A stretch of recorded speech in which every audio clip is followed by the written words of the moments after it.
So when you don't travel to a country so often, you basically forge an opinion on the country because of the friends you have. That's good. That's good. But also what you see in newspapers. You know, I'm reading the Financial Times more or less every day, and I tend to believe what they say about the US and what they say about China and what they say about Poland. And my perception of Poland was that it's a country that was perhaps not so much committed to being green. You know, you see what I mean? And so the first shock, and the reason I'm so pleased, among other reasons, to be here today, is the great presentation by Jaroslav that we heard before on the plans for a greener industry in Poland. I think this is a first shock and a great news for me, and also, Marcin, the fact that, you know, the UN and the ITU and the Sustainable Development Goals are being given such a prominence in the program is perhaps another surprise for me, you know. And of course, it makes all sense. You guys are business people. This is not, you know, listening to Jaroslav for a few seconds, I thought I was listening to a Greenpeace presentation, but actually not, you know. It's all about good business. It's all about good business. We live increasingly in an interconnected world. So if you want to save your country, you need to save the planet. If you want to keep the virus out, you need to have a global view of the problem. The focus on Africa that Doreen alluded to is also something which is very close to our problems in Europe. You know, Africa will soon be a couple of billion people. Some countries, there's various degrees, have a certain degree of tolerance for migrations. You know, your neighbors, the Germans, have been pretty generous in the recent past. But, you know, our public opinion, with various sensitivities, will not accept billions. You know, so I think we have a vested interest in Poland, in Belgium, my little country, in Europe in general, to care about the problems of the world, because sooner or later they become our problems. So when I think of it, you know, these topics are absolutely central to any gathering of business people, whether it's in Poland or in any country of the world.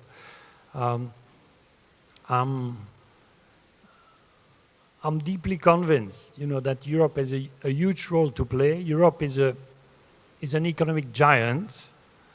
Unfortunately, too often it's a political. Its economic weight is not matched by its political weight. Alors, we see it in the Middle East with the problems, and we collect the problems, but we don't do anything to solve it. And I hope we won't see it with the environment, but I think Europe should do more to help Poland overcome its dependency to coal. We should probably do more to help the Brazilian keep the Amazon together. Anyway, that's just to set the scene. Let's now move to the topic of this session, which is around connectivity. And I'd like to quote what Doreen said, not in this speech, but in the one she gave earlier this morning, when she said that there cannot be any SDGs without connectivity, without ICT. And of course, connectivity is only one part of a bigger jigsaw. Perhaps at the end of the session, if we have a bit of time, we can talk about the other piece of the jigsaw, because connectivity is basically what will enable us to collect the data from IoTs and other ways of collecting data. But with those data, we will have to exploit this data in the cloud with AI, with big data and so on, which will raise a number of problems which perhaps we can discuss. But in this session, we'll focus on connectivity. And there, Marcin, perhaps to start with a rather broad question, but one which I keep asking myself. So, you know, I'm going to ask all the questions I never dare to ask this morning. and which I've been wondering for years, is what is the problem? Normally in a market, in a market, when there is a demand, there is a supply matching it, So whenever we talked about 5G, fiber to the home, I have a bit this feeling that on the one hand we have government and manufacturers saying, we need it. We have consumers and perhaps many businesses wondering what the hell are we going to do with that? And operators sitting on the fence saying, yeah, we need it, but we'd like to see a bit more demand before we unleash the capex. So what is the problem? We don't have that with cars. With cars, consumers want cars, manufacturers produce cars, and there are huge capex involved in the production of cars or anything. So Marcin, what is the problem with our sector where we seem to have this problem of perhaps the chicken and the egg? We don't have a supply, so there is no demand, and there is no demand, so telcos, which at the end of the day are the one footing the bill, most of it at least. So how can we break this conundrum? Well, I think that the problem is strictly connected with the answer to the question, who would be the most beneficial from this cross-sectoral development? And you mentioned about the Jarek Tworuk presentation that was really fruitful, and Jarek is one of our, let's say, ICT geeks who successfully insists on the movers and shakers in terms of, let's say, the common understanding that there is not only telco, but there are other branches of economy that we need to take into consideration. It's not only about the cows and chickens on the presentation and some facts and figures that are strictly behind, but it's especially about the common understanding that there is no other way than to cooperate in cross-sectoral approach. That was my first intention during the morning session and the presentation that I was trying to deliver, and this focus and vision not only on the, let's say, national level, but especially on the ITU Broadband Commission level, that there is no other way to develop the market if we didn't take into consideration the cooperation with other industries. That's the first point. And what follows from that, you've got several threats. First of all, who would be the most beneficial from such kind of cooperation? Hard tensions between the telco, for example, and banking sector, for example. It's the slight difference between the telco and ICT in this way, I mean purely computer science issues, but there is a huge amount of questions regarding how to deliver an appropriate return on assets for both branches.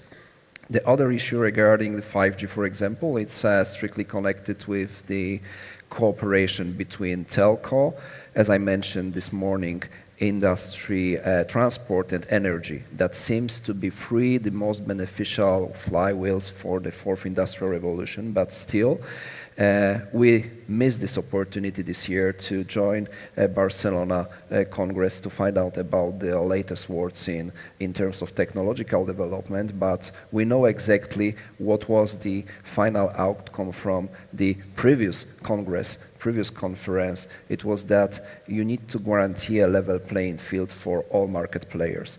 And I can agree that some of us, even in Broadband Commission, especially telco providers, are a little bit aloof in front of, facing the cooperation with the energy that is, let's say, in majority countries ruled by the governments, with the logistics that is really beneficial in terms of return on assets.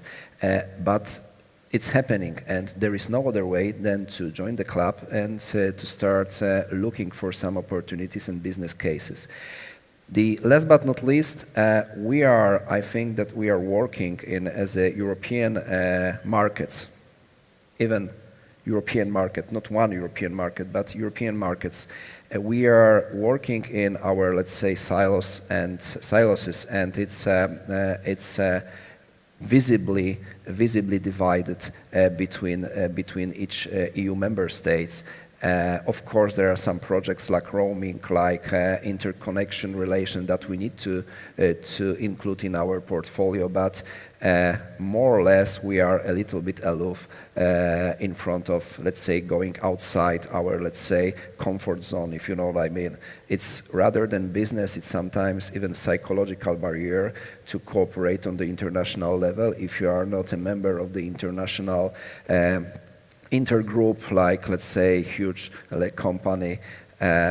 It's even more than challenging to open your, let's say, infrastructure or to open your cooperation for the foreign companies.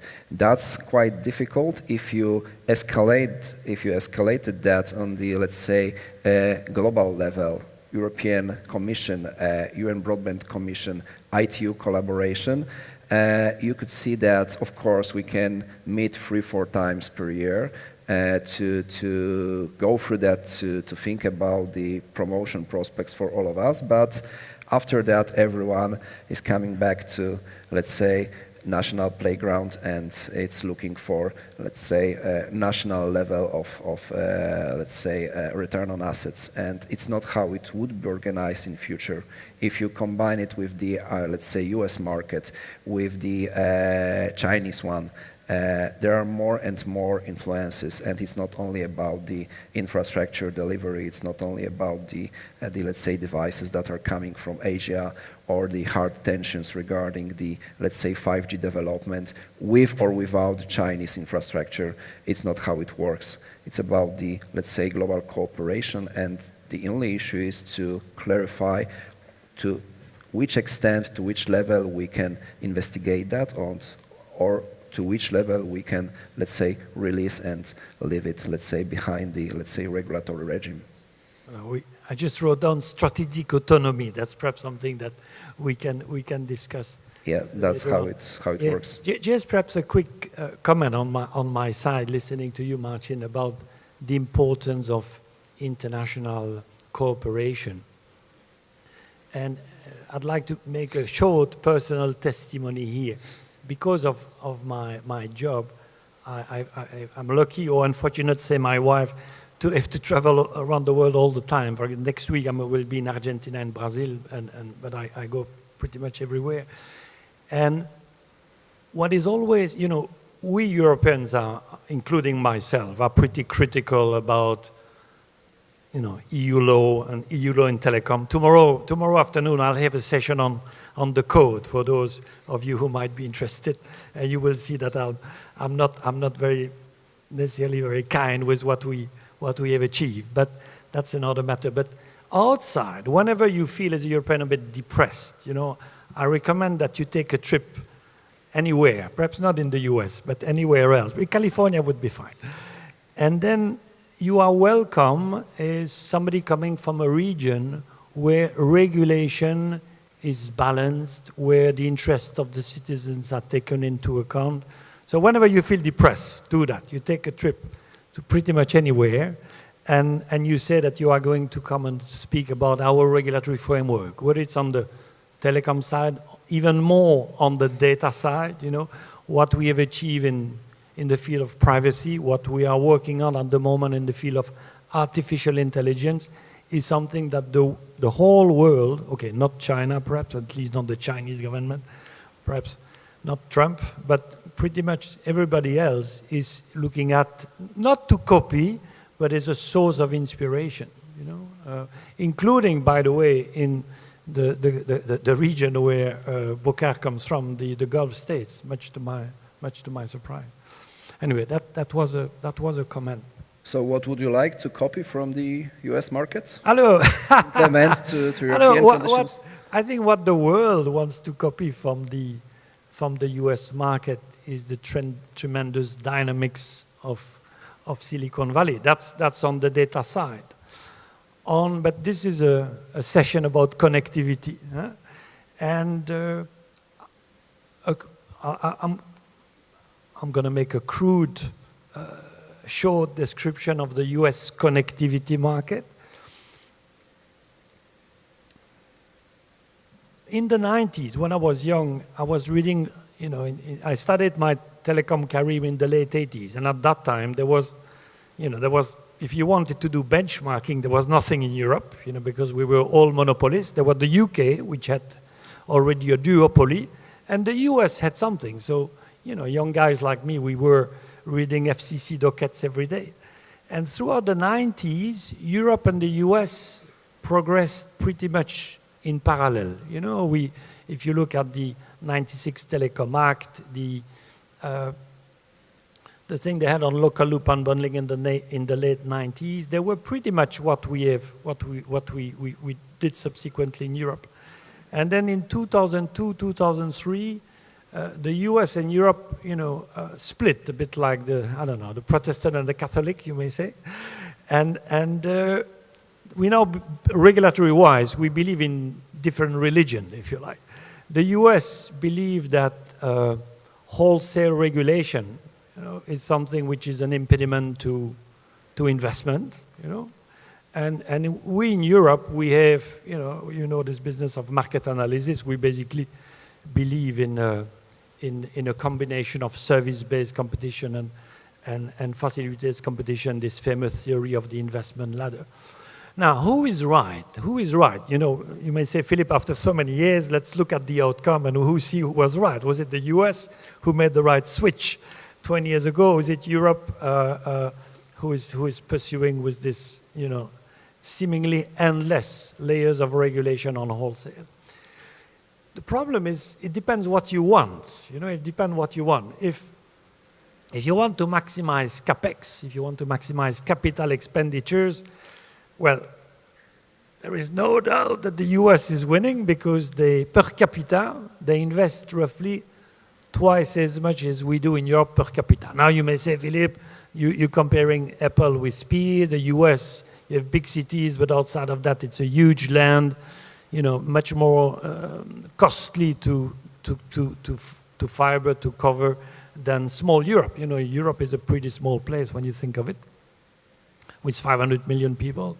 So you compare, okay, but still, they spend twice as much as we do on capex per capita.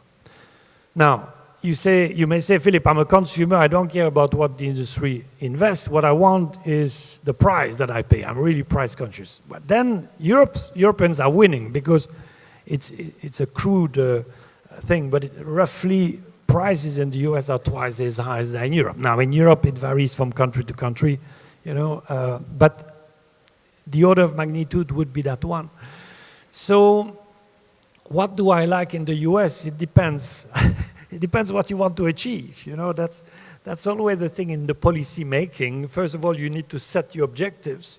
Once you set the objective, you derive your policies.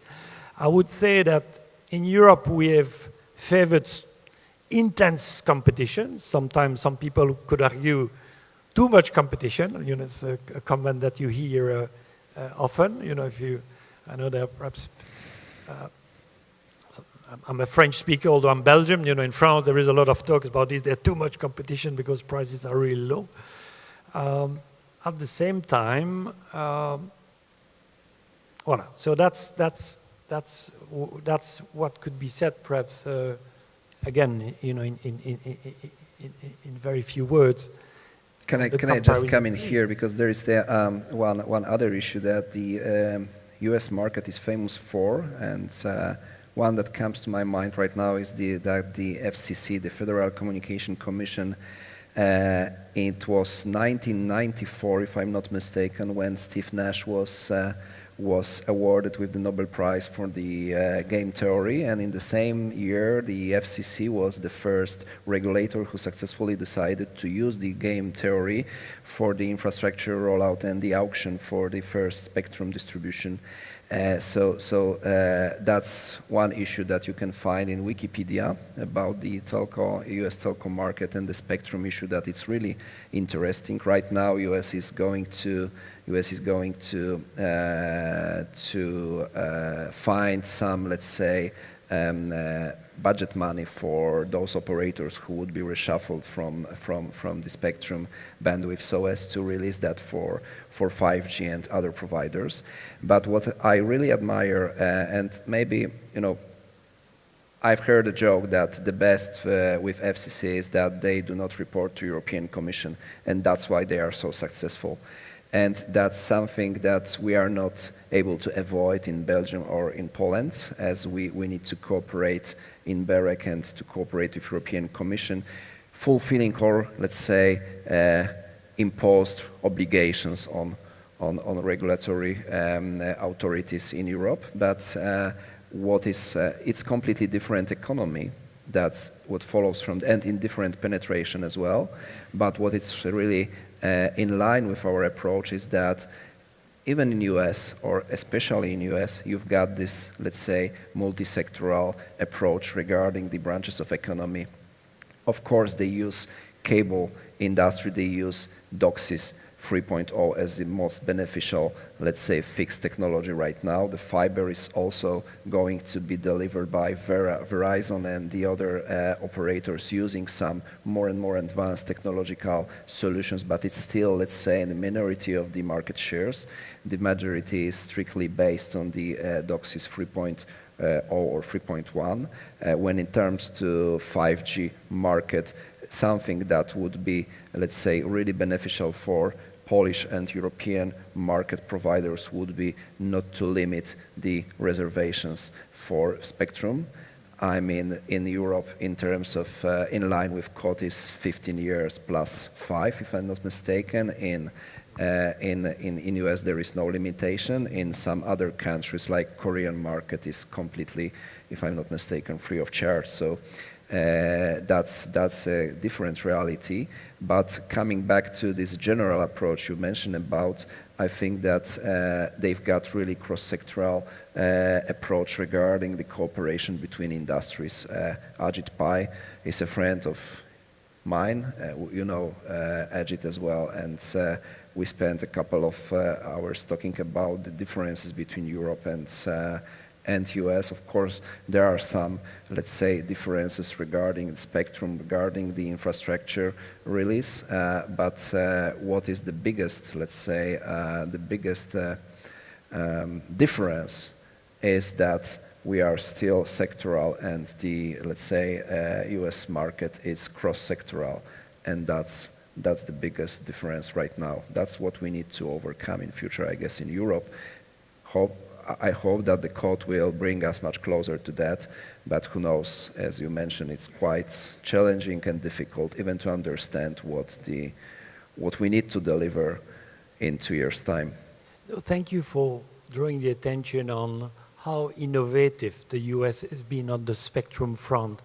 They've pioneered something called incentive auctions, where basically when telcos wants to kick out other users of the spectrum of a band, basically the proceeds of the auctions are going towards paying for the move, if you like. So essentially, the 600 band, was used by broadcasters, and sort of there is a mechanism in the auction to discover the prices at which broadcasters would be happy to vacant the band and sort of use more efficient technologies in lower bands. Maybe you should use that with the Soviet military, no? Yeah. That would be another. Just a quick comment on the FCC not having to report to Brussels and UKE and others having to do it. This is, I think, my own view on that, and I can imagine that for a national regulator like you, it must sometimes be frustrating, but as an observer of the telecom scene, this is one of the great achievements, I think, of EU law. Because I remember in the 90s, too often, telecom regulators were taking this decision in smoke-filled rooms behind closed doors. In other words, one morning you would discover in the official journal, there was not yet any website in those days, a decision from the regulator, and you had no idea what was the process that. So what things like Article 7 and other things have achieved is forcing in every country the regulator to be more transparent, not just vis-à-vis the European Commission, vis-à-vis people in the room here, vis-à-vis their own national stakeholders. by having to report to Brussels, basically, that doesn't really matter that they have to report to Brussels. The key thing that it achieves, it is to report, it is to be transparent vis-à-vis its own stakeholders. At least that's I think, personally, that I can see why you could feel someday a bit different about it, but I think it has been. No, we are transparent as well, because we've got the BEREC Stakeholder Forum, so that's the one platform for us.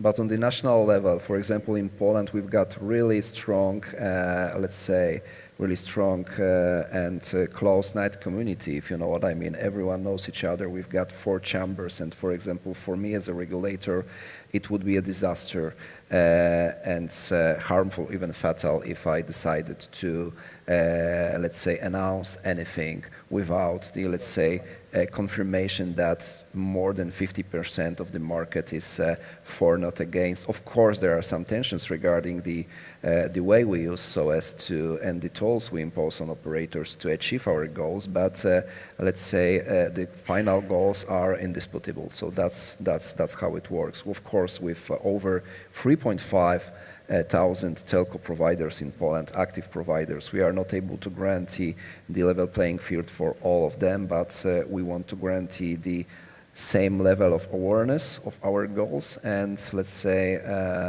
to receive the feedback and the outcome about their expectations. That's quite unusual situation in Europe, but in Poland it's purely Pareto rule, 3.5 thousand telco providers, and in the same time the pure Pareto rule, 20% of market players generate over 80% of the market value. So you need to confirm with this 20% that your, let's say, approach, that your focus and vision is in line with the market expectations.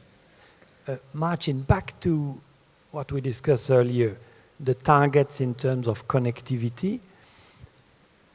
An issue that keeps coming back, and I've never heard the definitive answer on that, is 5G versus FTTH. I say FTTH for FTTX. Yeah? So in other words, very high capacity fixed networks versus 5G. And a comment that you hear regularly is, you know, government needs to decide. You know, either they want 5G or they want FTTH, but you know, these two services are competing, so you cannot have both. Then you speak to OECD. OECD, they are diplomats, so they say, oh, Philippe, no, they are complementary. You know, if you want 5G, you need fiber, so you see there is no problem. That's a bit simple, I think, is an explanation. So what do you make of that? You know? So there should be a substitution, as OECD believes, between fixed and mobile, but it sounds nice in theory. Sometimes it doesn't work in practice, especially when you need to, let's say, compromise with your values.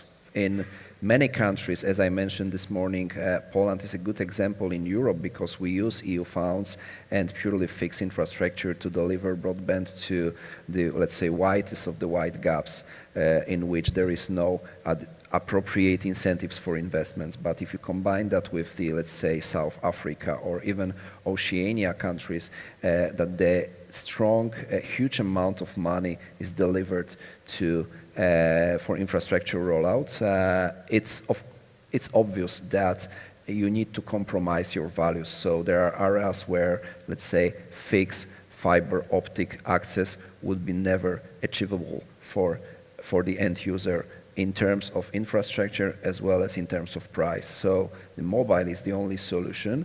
I would even make a one step further for those areas when there is no space for mobile activity. The satellite infrastructure is the only solution for connectivity. In Europe, in Poland, we do not recognize this problem in this way because we do not have a problem with the, let's say, substitution in this way that, for example, for those areas when the fix is not available, mobile operators with the penetration skyrocketing above 140%, they would deliver what it needs to be delivered. But for the other continents, for example, if you combine that with the reports delivered by European Commission, with the Broadband Commission, it's not how it works. So the satellites is the only solution to find and to guarantee a basic level of connectivity. on the business case for 5G, since let's stick with mobile for a minute. As you just said, every country, has its own prospects has its own business cases will vary from country to country. In Poland, how do you see the demand being sort of triggered for 5G? Will it first be the consumer market? Will it first be the industrial market? Will it first be, you mentioned transport being an important vertical where it will be a bit of everything, but where do we see, when you speak to, of course the regulator, it's not the job of the regulator to second guess the market, but when you speak to operators, where do they see primarily the business case? Is it? Well, I think that it's not how it's really organized, because it's not the question between B2C and B2B, but the general question about how to guarantee the, let's say, the inappropriate payback from this investment. And of course, we did this homework just before the spectrum distribution. As you supposedly know, last Friday we decided to announce the auction for the C-band, 8 times 80 megahertz, and we've got 4 market players that we expect to fully cover this for with the infrastructure. If I had been asked, let's say, 3 years ago, I would have said that it doesn't matter. Right now, what's going on in Europe, not only the coronavirus problem that block a little bit the, let's say, the transfer of devices, the problem with the play between supply and demand that is coming to Europe right now. I think that the biggest challenge is to make both ends meet. You need to impose an obligations in terms of, let's say, budget expectations. I mean, the starting price, for example. You need to combine that with the coverage obligations. I don't want to go through the discussions regarding the question, is the starting price let's say, announced by the regulator is an appropriate one or the best one. Of course, from the operator's point of view, it should be free of charge. From the government point of view, it should be sold with the, let's say, the highest amount that is reachable in national conditions. But from my perspective, the most important issue is, as I mentioned, no one wants to buy a Mercedes without wheels. And you need to take into consideration that, first of all, there are some disadvantages in the infrastructure rollout that you need to take into consideration. There is the macroeconomic problem right now coming to Poland. There is the macroeconomic problem stemming from the coronavirus issue as well. There are some tensions regarding the Chinese and European, let's say, providers delivering infrastructure. And we took all those conditions into consideration, having in mind that the most important issue is the consumer expectations and what follows from that, the coverage obligations that somehow, to some extent, I need to underline that, to some extent should be imposed. We need to talk about consumers in a minute. But since you mentioned nobody would buy a Mercedes without wheels, it makes me think of Germany. And we just heard a very good presentation by a representative of one has already bought, and that's German. the problem right now in Germany. And in connection with the C-band, the 3.5 gigahertz band, you know, the German is an interesting case study. You all know the story.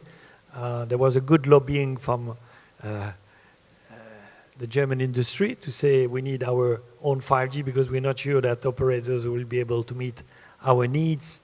And basically, the regulator assigned 100 megahertz in the C-band not for mobile operators, but for Mercedes, for BMW, for BASF, whoever, you know, wants to roll out 5G in their factories. Now that, as you know, the rest of the story, this combined with four operators bidding for the 300 megahertz left that sort of send the auction to some very high level. Is it still do you think it's still a good idea? Would you, for example, in Poland, is it something that was discussed? Do you see a case for that, or should we rather do like other countries do it, assign everything to mobile operators and then have a use it or lease it arrangement? No? Well, that was the question I faced with several times just before the auction announcement, and necessity is the mother of invention. We've got several providers, current existing providers in C-band that we need to guarantee, let's say, safe and secure activity. They are using EU funds. They are delivering some, let's say, services, social services as well. So that's what follows from that. I don't want to say that it's a feeble excuse not to deliver for time 100 megahertz, but I believe that there is so many issues that are in front of us in terms of spectrum.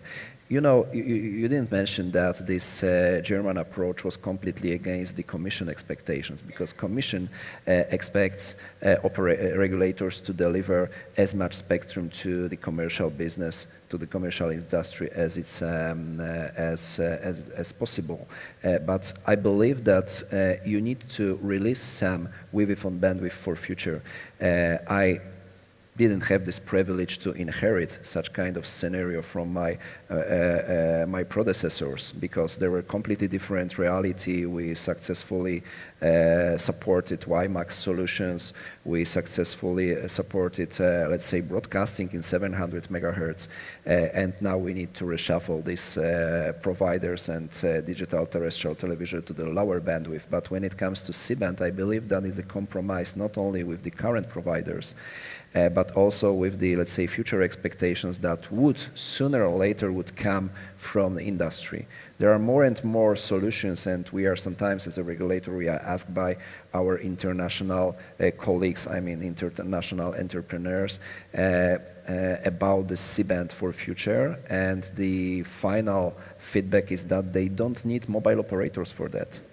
They can deliver the solutions with spectrum without the commercial launch on the, let's say, national level, which is normally delivered by the mobile operators. So there are more and more business models that supposedly would be a little bit aside the pure mobile market in the future, and that's why it's really crucial not to, let's say, make this kind of final decision right now, but to wait, to hold on a little bit for future. Marcin, a topic I'd like to allude to is CO2 emission. I mean, neither of us are expert of CO2 emission and green stuff, but to echo Jaroslav's great presentation, I thought, this morning, I'd like to ask the following question, which perhaps yourself discussed with your friends over the weekend. So there is this perhaps greenwashing from our friends, the manufacturers, saying, you know, 5G is greener than 4G, and they explain you the fantastic efficiency gain that manufacturers have achieved to reduce the amount of energy needed to carry a bit of data. So that's the good news. Now, of course, I'm sure you've had this over barbecues at the weekend. Your friends are quick to say, yeah, you say you're more efficient, but at the same time, you're going to carry many more bits and bytes that you did in data. Yeah.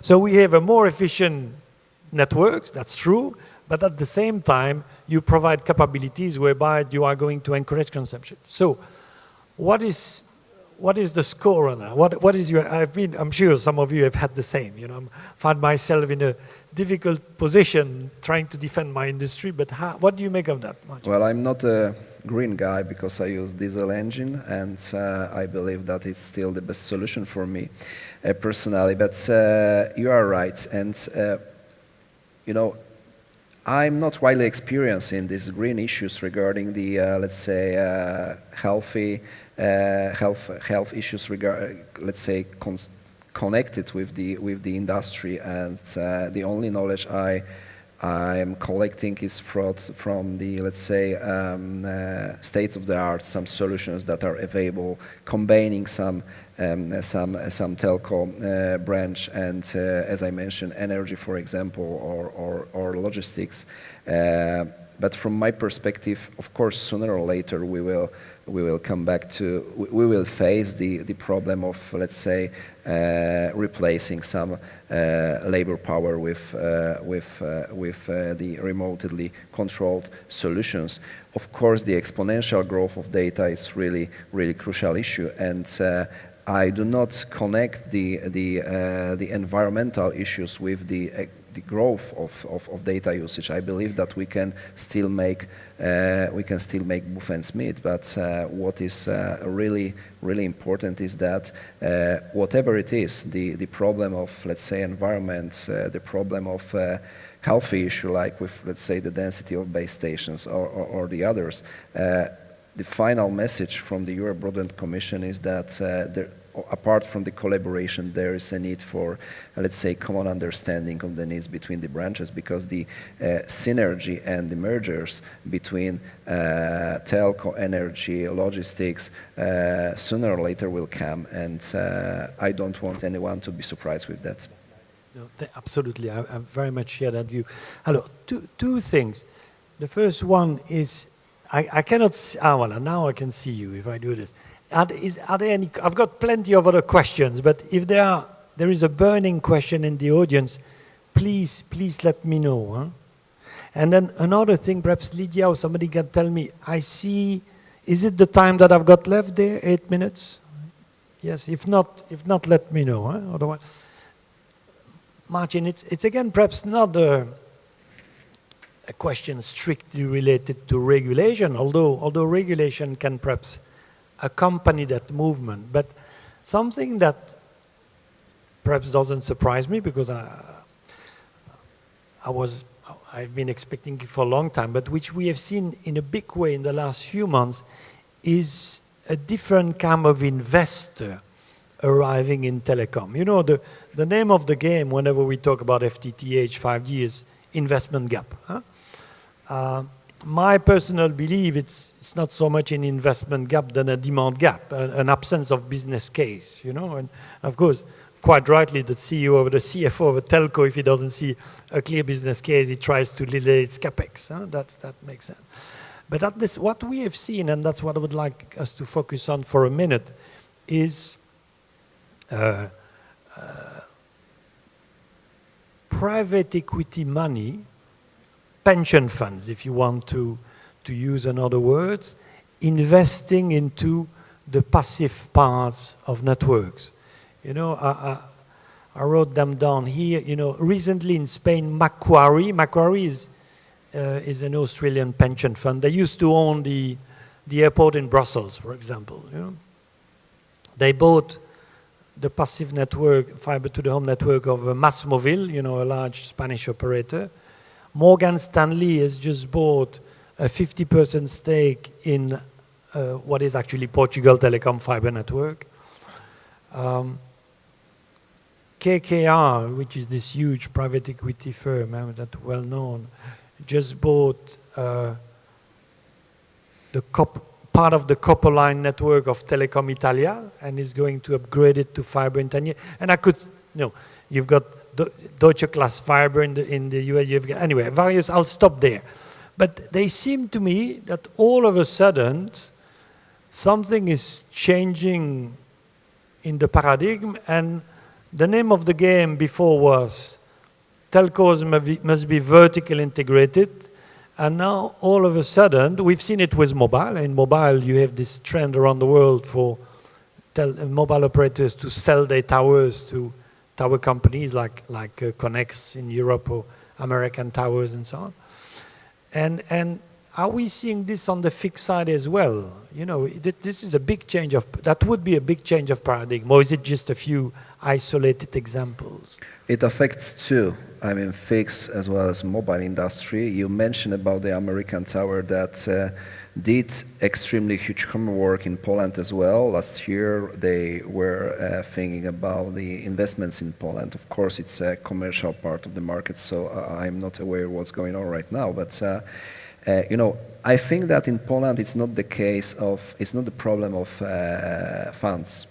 because we've got EU funds, over 1 billion euros to deliver for additional 10% of households. We've got operators ready to use spectrum, and I think that is the problem of, it's not the problem of capex, it's the problem of costs. I mean the cost of activity in Poland. Of course, many years ago, all 4 mobile network operators delivered, let's say, separate infrastructure for the national coverage. Right now, it's not how it works in Europe, and apart from, let's say, HR processes, the best option to limit the, let's say, operational cost is to, let's say, outsource the infrastructure. So that's what's going on in Europe, and of course, in Poland, we've got the first solutions on the wholesale market. We've got carriers strictly interested in wholesale market. I mean, Nexera or even Inea, who is this operator thinks seriously about, let's say, leaving B2C market and starting the core activity on the B2B one. But that's the answer to the question regarding the fixed infrastructure, because it's happening. But I'm curious about what will happen in nearest future in terms of mobile infrastructure. We've got one alliance that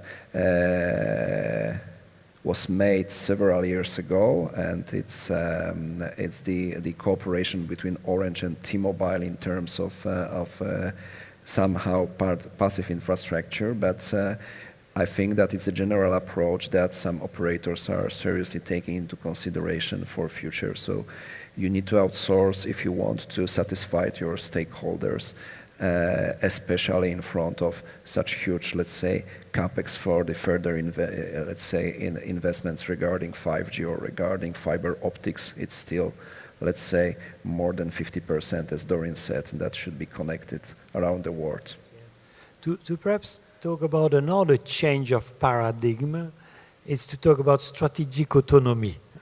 So basically, for people who are as old as me in the room, there are probably not so many, but we have lived all our lives in a world that was becoming more pro-free trade, more free circulation of goods, services, ideas.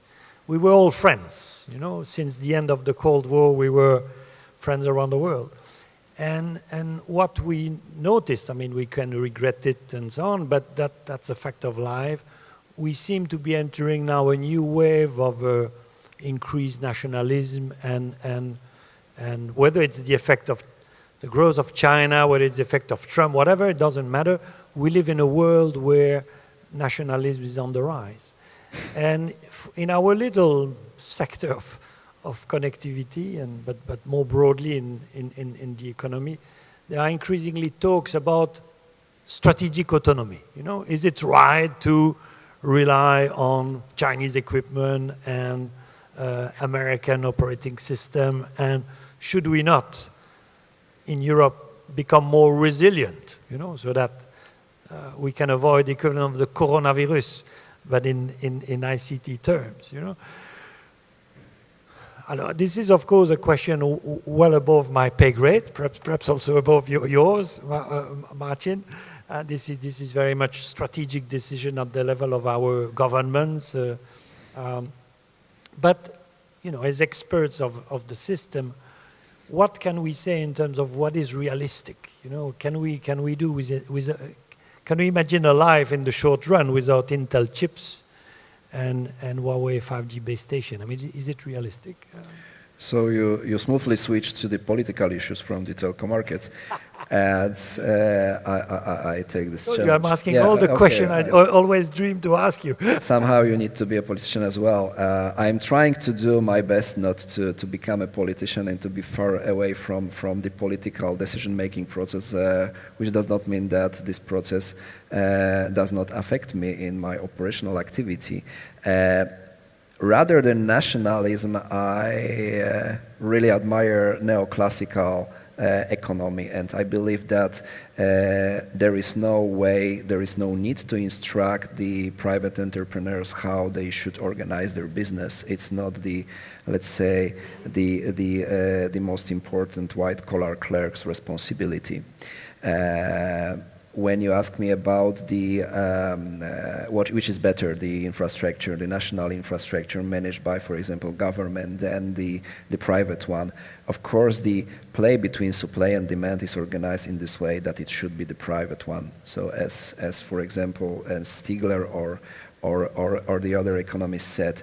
On the other hand, there are some, let's say, core national interests that should be addressed, like, for example, cybersecurity, like some, let's say, other threats regarding the military issues as well. And from my perspective, that should be addressed. But does it mean that we need to deliver the national operator, or we need to, let's say, guarantee some other tools to fulfill the governmental expectations? We will see. We are just before the, let's say, this kind of discussion on the national level as well. Thank you. Thank you. I think competition in markets will probably go somewhere into addressing that question of the strategic autonomy. On that, I think our time is up. I would have loved to ask you the other 20 questions I had prepared. But please join me in thanking Marcin for having answered my question so honestly. Please join me in thanking Philippe for coming to Warsaw in this quite difficult time. So thanks a lot.